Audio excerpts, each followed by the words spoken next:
Hello friends, welcome to science classes. तर 10th स्टँडर्डच्या science 2चं second chapter life processes in living organism part first या चॅप्टरचा cell division हा topic आपण बघितलेला आहे. आता या टॉपिकमध्ये मागच्या ज्या लेक्चरमध्ये आपण काही कन्सेप्ट्स क्लिअर केलेल्या आहे, तर आता आपण आज सेल डिव्हिजनचे टाईप्स बघणार आहोत. तर आता सेल डिव्हिजनचे टाईप्स बघण्या अगोदर सेल डिव्हिजनच्या 2 स्टेप्स अगोदरच बघणं गरजेचं आहे. लक्षात घ्या की सेल डिव्हिजन 2 स्टेप्समध्ये होतं. फर्स्ट स्टेप आहे कॅरिओकायनेसिस and second step cytokinesis. Carrion means nucleus. Carrion means nucleus and kinesis means division. So karyokinesis means nuclear division. या डिव्हिजनमध्ये किंवा या प्रोसेसमध्ये न्यूक्लियसचं डिव्हिजन होतं. आता सायटो सोपं आहे. Cyto means cytoplasm, kinesis means division. So this is cytoplasmic division. कुठलंही cell division या 2 मेजर स्टेप्समध्ये होतं. फर्स्ट न्यूक्लियसचं डिव्हिजन होतं आणि सेकंड सायटोप्लाझमचं डिव्हिजन होतं आणि डॉटर सेल्स तयार होतात. आता आपण सेल डिव्हिजनचे ॲक्च्युअल टाईप्स बघणार आहोत. सेल डिव्हिजन 2 मुख्य टाईप्समध्ये आपल्याला टेक्स्टबुकमध्ये दिलेलं आहे, मायटोसिस आणि मिओसिस. पण एक ॲडिशनल टाईप आहे जो आपल्याला 3rd चॅप्टरमध्ये येतो, तो आहे अमायटोसिस. म्हणजेच सेल डिव्हिजन इज क्लासिफाईड किंवा it has 3 types. First amitosis, mitosis and meiosis.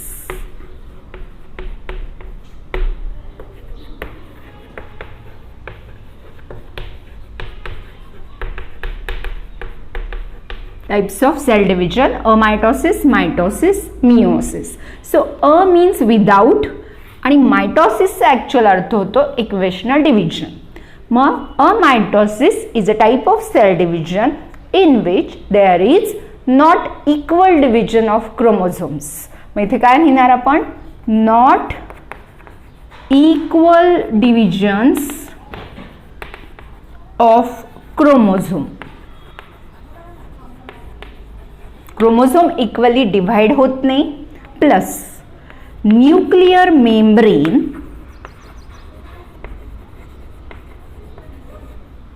And nucleolus retained किंवा remain as it is, remain in the process.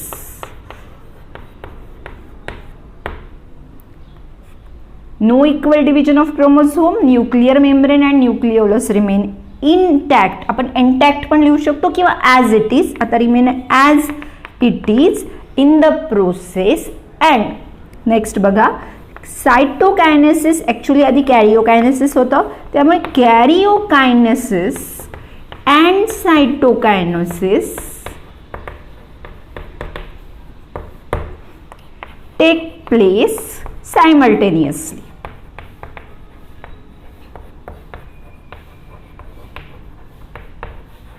मग हे होतं कुठे?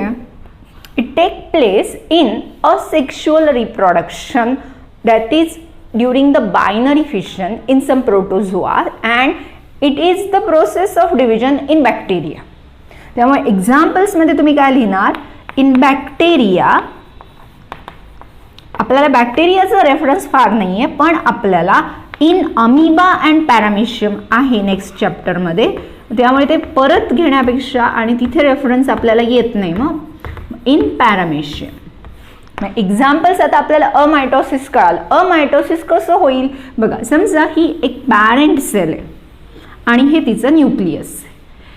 इथे काय होतं? सेल एनलार्ज होते अशा प्रकारे, म्हणजे सायटोप्लाझमिक डिव्हिजन आणि nuclear division at a time start होतं आणि 2 डॉटर सेल्स तयार होतील, ज्याच्यामध्ये 2 म्हणजे इथे जे मटेरियल आहे ज्याला आपण क्रोमॅटिन मटेरियल किंवा जेनेटिक मटेरियल हे रँडमली डिस्ट्रीब्यूट होतं, म्हणजे एक्झॅक्टली ॲक्च्युली क्रोमोझोम फॉर्मेशन होत नाही. जेनेटिक मटेरियल बरोबर डिवाइड केलं जातं पण क्रोमोझोम फॉर्मेशन होत नसल्यामुळे it look likes it is randomly divided. मग आपल्याला हे कळालं. एक्झाम्पल आहे अमिबा आणि paramecium in case of binary fission. In next chapter आपण हे बघू. मग आता तुम्हाला अमायटोसिस क्लिअर असेल. आता आपण बघणार आहे mitosis. So what is mitosis? Mitosis is a equational division. Mitosis is a equational division. मी मायटॉसचा अर्थ सांगितला तुम्हाला. मायटॉस मीन्स थिन थ्रेड, एक बारीक असा धागा, आणि हे धागे इक्वली डिस्ट्रीब्यूट होतात. मग मायटोसिस मध्ये कशाच इक्वेशनल डिव्हिजन का म्हणतात त्याला, तर डॉटर सेल्स, ज्या डॉटर सेल्स असतात, डॉटर सेल्स ज्या पॅरेंटचे 2 पार्ट ज्याला आपण डॉटर सेल्स म्हणतो, तो daughter cells get same number of chromosomes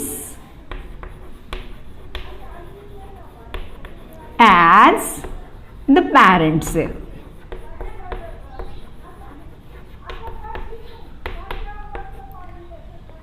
आणि महत्वाचं काय येईल की हे होतं कुठे, where mitosis take place. Actually mitosis occurs in somatic cells, occurs in somatic cells or body cells.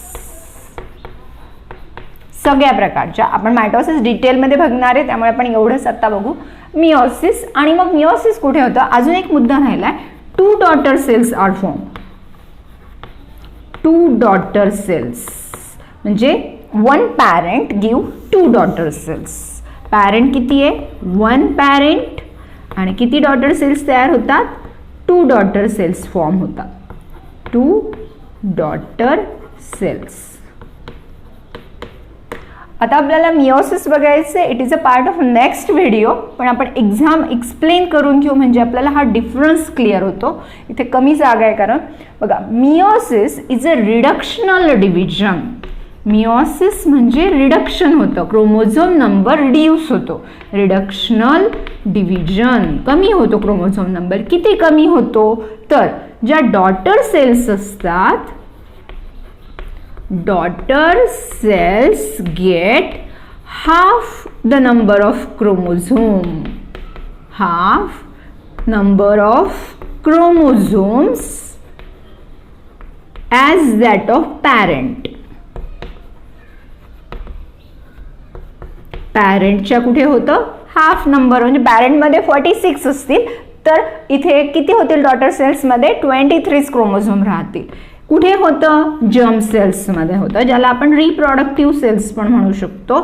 आणि काय होतं, 1 पॅरेंट आणि किती डॉटर सेल्स तयार होतात, 4 डॉटर सेल्स तयार होतात, ज्या हॅप्लॉइड असतात. इथे या डिप्लॉइड म्हणजे सेम नंबर ऑफ क्रोमोझोम असतात. मग आता तुम्हाला इतका टॉपिक कळाला की सेल डिव्हिजनचे 3 मेजर टाइप्स आहेत, अमायटोसिस, मायटोसिस आणि मिओसिस.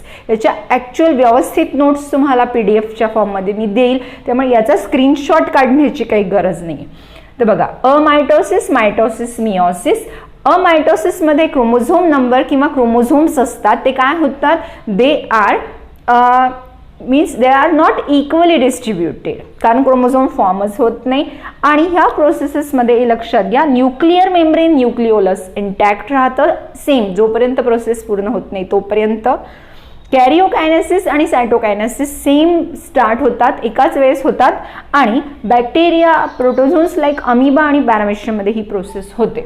मायटोसिस आता आपण डिटेलमध्ये बघणारच आहोत. मिओसिस आणि मायटोसिसमधला फक्त डिफरन्स बघा, मायटोसिस इक्वेशनल आहे तर मिओसिस रिडक्शनल डिव्हिजन आहे. मायटोसिसमध्ये 2 डॉटर सेल्स तयार होतात, मिओसिसमध्ये 4 डॉटर सेल्स तयार होतात. आता दुसरं महत्त्वाचं, आता आपण मायटोसिस बघणार आहोत, एक्झॅक्ट पूर्ण प्रोसेस सगळं. मायटोसिस 2 स्टेप्समध्ये होतं, हे आपण आता बघितलेलं आहे. स्टेप्स कुठले आहेत मायटोसिसच्या, कॅरिओकायनेसिस आणि cytokinesis. Karyokinesis means nuclear division. हे 4 स्टेप्समध्ये होतं, ज्याला म्हणतात पी मॅट. कोणकोणत्या स्टेजेस आहे बघा? P mat. P mat means काय? Prophase, metaphase, anaphase, telophase. Cytokinesis depending की सेल कुठल्या टाईपची आहे त्यानुसार प्लांट सेल्समध्ये सेल प्लेट फॉर्मेशन होते आणि ॲनिमल सेल्समध्ये फरो किंवा नॉच तयार होते.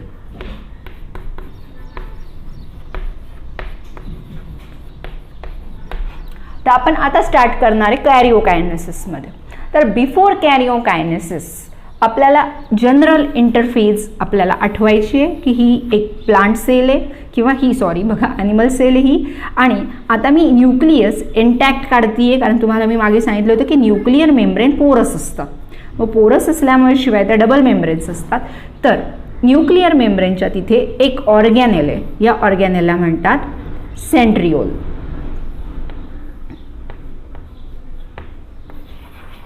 आतमध्ये क्रोमॅटिन मटेरियल आहे आणि दिस इज न्यूक्लिओलस. ही एक टिपिकल प्लांट सेल असल्यामुळे, ॲनिमल सेल असल्यामुळे इथे आपल्याला सेंट्रिओल दिसतात. प्लांट सेलमध्ये सेंट्रिओल नसतात, तिथे पोलार बॉडीज असतात. आता इथे बघा काय काय नाव आहे. ही इंटरफेज आहे, सेल तिच्या इंटरफेजमध्ये आहे, ग्रोईंग स्टेजमध्ये. मग इथे काय काय पार्ट येतात ते आपल्याला माहिती आहे. Centrioles, nuclear membrane, genetic material ज्याला आपण क्रोमॅटिन फायबर्स किंवा क्रोमॅटिन मटेरियल पण म्हणू शकतो, न्यूक्लिओलस आणि सायटोप्लाझम. ही जनरल आहे. आता सेंट्रिओल हा आपण काल ऑर्गॅनेल बघितलेला आहे. याच्या फक्त काही कन्सेप्ट इथे क्लिअर ठेवा की आपण जेव्हा सेंट्रिओलच्या डायग्राम्स काढणार तेव्हा सेंट्रिओल हा अशा प्रकारे एक सिलेंड्रिकल बॉडीज असतात आणि ह्या 2 सिलेंड्रिकल बॉडीजमध्ये जेव्हा ज्या एक फ्रेमवर्क तयार करतात, डायग्राम काढताना हे असं काढायच्या, थोड्या सिलेंड्रिकलच काढायच्या. हे जे आहे हे ॲस्टर आहे आणि ह्या ॲस्टरमध्ये अशा प्रकारे फायबर्स डिपेंड, दोघांमध्ये जे फायबरने ते जॉईंट असतात ह्या दोन्ही, ज्याला म्हणायचे स्पिंडल फायबर्स. हे एक कन्सेप्ट ही क्लिअर ठेवा. ॲस्टर म्हणजे याच्याभोवती असे धाग्यांसारखे क्लिअर तयार होतात आणि दोघांमध्ये दोघं जॉईन झालेले असतात. कधी तर एक ह्या पोलला जाईल आणि एक ह्या पोलला जाईल. स्पिंडल फायबरचं काम काय असतं? ते क्रोमोझोमला अटॅच होतील आणि क्रोमोझोम सेपरेट करून दोन्ही पोलला, अपोजिट पोलला न्यायचं काम स्पिंडल फायबर्स करतात. मग आता आपण ॲक्च्युअली ह्या फेजेस बघणार आहे. किती फेजेस आहे आपल्याला? प्रोफेज, मेटाफेज, ॲनाफेज आणि टीलोफेज. तर प्रोफेज. तर आता प्रोफेजचं वैशिष्ट्य काय ते बघा. आधी आपण डायग्राम काढते मी. तर प्रोफेजमध्ये काय होतं की न्यूक्लिअर जी मेम्ब्रेन आहे, ही मेम्ब्रेन आहे जी आपण न्यूक्लिअर मेम्ब्रेन काढतोय, ही न्यूक्लिअर मेम्ब्रेन हळूहळू डिसॅपियर होते. आधी आपण इथे लिहून घेऊ. प्रो म्हणजे फर्स्ट आणि फेज म्हणजे स्टेज. मग prophase is the first stage of karyokinesis. प्रोफेजमध्ये आता आपण मगाशी तुम्ही बघितलं तर हा जो न्यूक्लिओलस आहे आणि ही जी न्यूक्लिअर मेम्ब्रेन आहे, इट स्टार्ट्स डिसॅपियरिंग. मी इकडे काढते. आता मी थोडं न्यूक्लिओलस तुम्हाला दिसण्यासाठी न्यूक्लियस थोडं मोठं काढलेलं आहे. जे स्पिंडल बघा इथे काय होईल? Nucleolus and nuclear membrane, nuclear membrane and nucleolus start disappearing. हे डिसॅपियर व्हायला सुरुवात होतात. सेंट्रिओल्स ड्युप्लिकेट होतात. नॉर्मली एक सेंट्रिओल असतो, हा आता काय होणार आहे? ड्युप्लिकेट झाला, 2 सेंट्रिओल्स तयार होतात. आपण मध्ये ॲस्टर्स काढलेले, ते ॲस्टरने जॉईंट असतात, स्पिंडल फायबर्स. मग इथे काय होईल, centrioles duplicate and move to opposite pole. हे परीक्षेत असं लिहावं लागेल डायग्रामच्या शेजारी, move to opposite pole. Spindle fibres appear होतात, स्पिंडल फायबर्स ॲपियर. आणि सगळ्यात महत्त्वाचं, क्रोमोझोम्स कंडेन्स होतात. आता बघा क्रोमोझोम्स काय झालेले, कंडेन्स झालेले.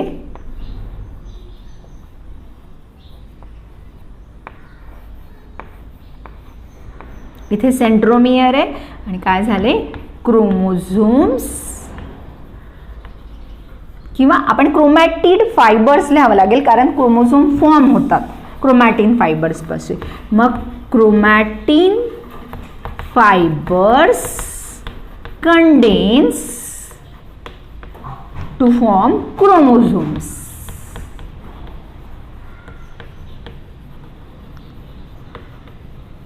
बघा आता आपल्याला पहिलं कळालंय सगळ्यांना, this is the first stage, this is called as prophase.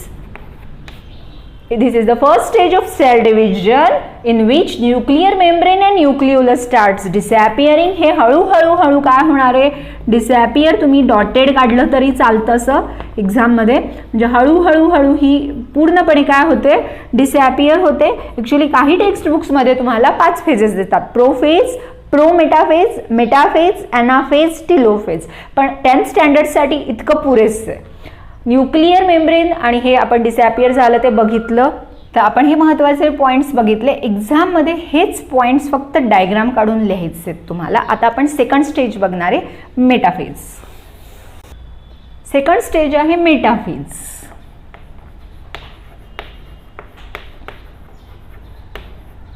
Meta means equator आणि स्टेज म्हणजे ही इक्वेटोरियल स्टेज आहे. Metaphase is a equatorial stage. मेटाफेजमध्ये आता पूर्णपणे न्यूक्लियर मेम्ब्रेन, न्यूक्लियस जे न्यूक्लिओलस आहे ते कम्प्लिटली डिसॅपियर झालेलं आहे. सेंट्रिओल्स कुठे मायग्रेट झालेले आहेत, अपोजिट पोल्सला मायग्रेट झालेले आहेत. मी सांगितलं तुम्हाला की प्रोमेटाफेज वगैरे तुमच्या क्लाससाठी काही गरजेचे नाही आहे. इथे हे ॲस्टर्स आहेत. आणि सगळ्यात महत्त्वाचं वैशिष्ट्य असतं मेटाफेजचं की मेटाफेजला जे क्रोमोझोम्स असतात they are arranged at equatorial plate.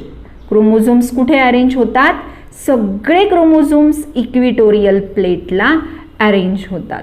आता हे काय एक्झॅक्टली आडवेस वगैरे असे नसतात, इट डिपेंड्स की क्रोमोझोमला, सेंट्रोमियरला स्पिंडल फायबर कशा प्रकारे अरेंज झालेले. पण तुम्ही अशा प्रकारे व्यवस्थित काढा. इथून स्पिंडल फायबर्स अटॅच होतात त्यांना दोन्ही प्रकारे, कारण आपल्याला त्यांना काय करून घ्यायचं असतं, ओढून घ्यायचं असतं क्रोमोझोम्सला अपोजिट पोलला. आता आपण हे डायग्राम्स बघितलेले आहे की ॲक्च्युली हे 2 क्रोमॅटिड्स आहेत, एकाच क्रोमोझोमच्या 2 डुप्लिकेट कॉपीज. मग आता बघा ही मेटाफेजची डायग्राम आहे. मेटाफेजला ही एक बेस्ट फेज आहे टू स्टडी द क्रोमोझोम्स. म्हणजे ही सगळे क्रोमोझोम इक्विटोरियल प्लेटला आल्यामुळे क्रोमोझोम्स इथे बेस्ट स्टडी होतात. मग या स्टेजला काय म्हणणार आहे तुम्ही, इक्विटोरियल स्टेज म्हणणार. All chromosomes are arranged at equatorial plate किंवा ॲट इक्वेटर. ही एक काल्पनिक लाईन आहे, इक्विटोरियल प्लेन, ज्याला मेटाफेज प्लेट पण म्हणतात. आपण एवढंच लिहू. It is the best phase to study chromosome.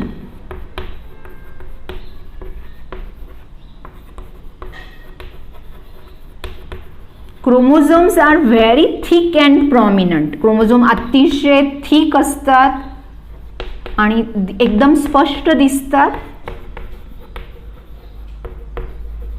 Thick आणि प्रॉमिनंट असतात. आणि महत्त्वाचं वैशिष्ट्य काय असतं, स्पिंडल फायबर्स अटॅच होतात सेंट्रोमियरला. Spindle fibers are attach at centromere. बघा, कुठल्याही क्रोमोझोमचा समजा हा जर एक क्रोमोझोम काढला तर याच्या इथे ना असं एक ग्लू टाईप मध्ये प्रोटीन असतं ज्याला कायनेटोकोअर म्हणतात. मागच्या लेक्चरमध्ये नोट्समध्ये आहेत बघा, हे कायनेटोकोअर म्हणतात. आणि इथे ॲक्च्युली काय अटॅच होतात, स्पिंडल फायबर इथे अटॅच होतात आणि जे पुल करतात क्रोमोझोम, म्हणजे एक क्रोमॅटिड अप्पर साईडला किंवा एका पोलला आणि एक क्रोमॅटिड लोअर साईडला. मग आता तुम्हाला मेटाफेज क्लिअर झालेली असेल की मेटाफेजमध्ये फक्त डायग्राम्स काढताना काय काढायचं, ऑल क्रोमोझोम्स कुठे काढायचे, मेटाफेज प्लेटला काढायचे, ज्याला आपण इक्विटोरियल प्लेन म्हणतो. आणि ही फेज एक बेस्ट फेज आहे क्रोमोझोम स्टडी करण्यासाठी. आपण आता थर्ड फेज बघणार आहे, anaphase. This is the third phase of cell division किंवा कॅरिओकायनेसिस. ॲना म्हणजे शॉर्ट आणि फेज म्हणजे stage. This is the shortest stage, third stage and the shortest phase of cell division किंवा कॅरिओकायनेसिस. इथे होत काय नाही, फक्त जे क्रोमोझोम सेंट्रोमियर पाशी जॉईन झालेले आहेत ते क्रोमोझोम डिवाइड होतं सेंट्रोमियर आणि they are pull to the opposite pole. त्याच्यामुळे ही एकदम शॉर्ट फेज आहे. आता ह्या डायग्राम तुमच्या प्रत्येकाच्या क्लिअर असतील. इथे काय होतं, हे जे आहे समजा आपण इथे डायग्राम्स बघा, तुम्ही हे डॉटेड काढलं तरी चालेल, अशा काढा म्हणजे डायग्राम्स ना क्लिअर असतात. आपण काय काढतो हे आपल्याला क्लिअर असतं. तुम्ही मी डायग्राम कशा काढताय ते लक्ष दिलं, असे जरी काढले तरी चालतील, म्हणजे तुम्हाला एक्झॅक्ट, आपण मागे डॉटेड नाही काढलेल्या त्यामुळे अशाच काढून घ्या सरळ. आणि इथे काय पूल होत आहे, क्रोमोझोम बघा, हा क्रोमोझोम मी मगाशी सांगितलं तुम्हाला की इथे तो कायनेटोकोअर इथे असतं. मग हे क्रोमोझोम स्पिंडल फायबर अपोजिट साईडला तोडून घेतात आणि त्यामुळे हे क्रोमोझोम काही इकडे आणि एक पार्ट इकडे मूव्ह होतो. मग it looks like a bunch of bananas. बनानाच्या बंच सारखे दिसतात इथे आपल्याला क्रोमोझोम्स. त्यामुळे ही फेज तुम्ही अशा प्रकारे काढू शकतात. सगळेच स्पिंडल फायबर जे असतात ते डायरेक्टली काय नसतात, जॉईन झालेले नसतात, हे लक्षात घ्या. काही फक्त एकमेकांना जॉईन होतात आणि एक स्ट्रक्चर तयार करतात. मग ॲनाफेज तुम्हाला समजलेली आहे. ॲनाफेजमध्ये झालं काय, मग बघा, क्रोमोझोम्स डिवाइड होतात. कुठे डिवाइड होतात, डिवाइड ॲट सेंट्रोमियर.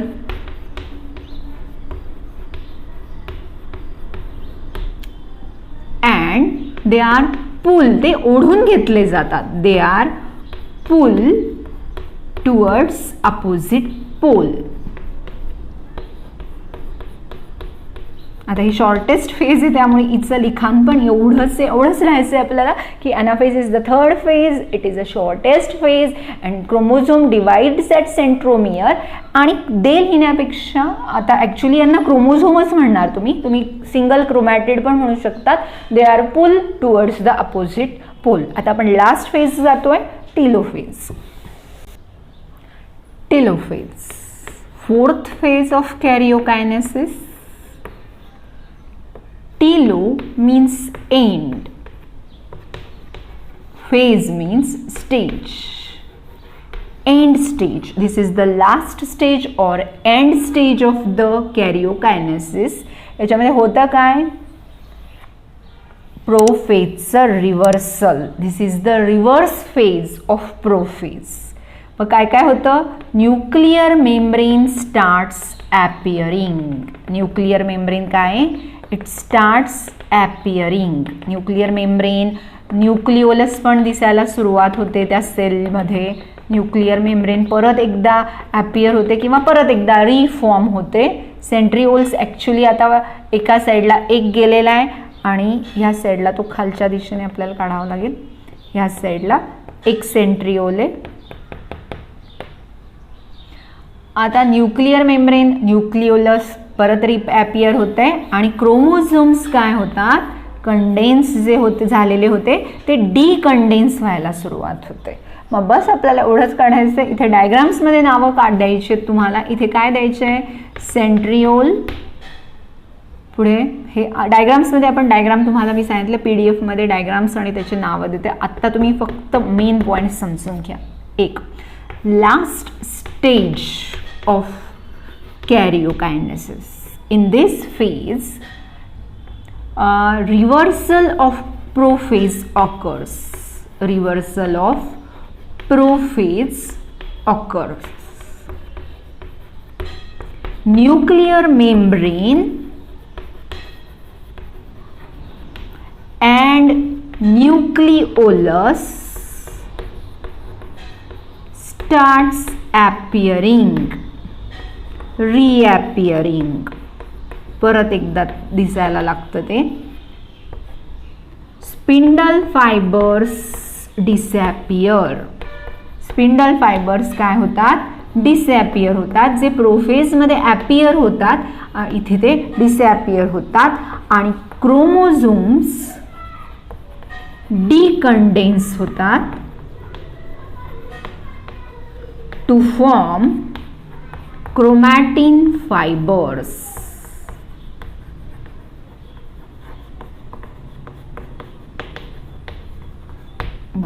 इथे आपले कॅरिओकायनेसिस कंप्लीट झालेलं आहे. आता हे कॅरिओकायनेसिसमध्ये थांबलं का, तर नाही, अजून सायटोकायनेसिस स्टार्ट राहिलेलं आहे. जेव्हा टेलोफेज स्टार्ट होते किंवा टेलोफेज संपत येते तेव्हा कॅरिओकायनेसिस नंतर सायटोकायनेसिस स्टार्ट होतं. आता आपण सायटोकायनेसिस बघू, कारण ते प्लांट आणि ॲनिमल सेल्समध्ये सेपरेट होतं. सायटोकायनेसिस. सायटोकायनेसिस बघा, ॲनिमल्स आणि प्लांट्समध्ये सायटोकायनेसिस वेगवेगळ्या पद्धतीने होतं. ॲनिमल्समध्ये सेल वॉल नसतात, त्यामुळे ॲनिमलमध्ये बघा सायटोकायनेसिस होताना आधी आपण काय काय होतं ते बघू. ॲनिमल्समध्ये एक फरो तयार होते. फरो म्हणजे एक नॉच किंवा एक छोटासा खाच तयार होते. फरो फॉर्मेशन होतं. आणि महत्त्वाचं म्हणजे हे सेंटर म्हणजे बघा पेरिफेरी टू सेंटर असतं. आधी डायग्राम समजून घ्या. अशा प्रकारे सेलला एक नॉच तयार होते, ज्याला आपण फरो पण म्हणू शकतो. फरोच म्हणतात त्याला, नॉच म्हणजे. आणि समजा इथे हा न्यूक्लियस आहे, ही नॉच बघा पेरिफेरीकडून बाहेरून आत अशी येते, त्याच्यामुळे याला काय म्हणतात, furrow formation. And it starts from periphery to centre. आणि 2 daughter cells form.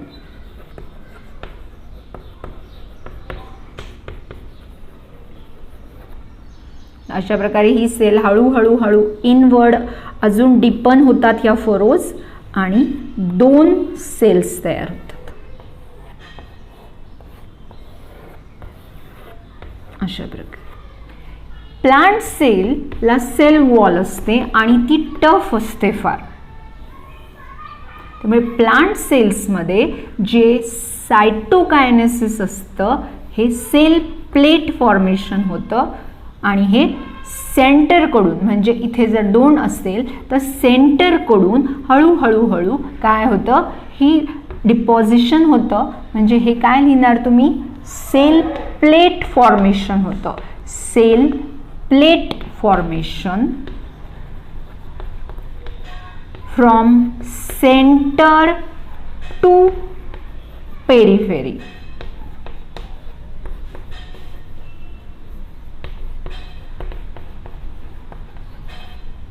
मग अशा प्रकारे इथे पण काय तयार होतील, 2 डॉटर सेल्स तयार होतील.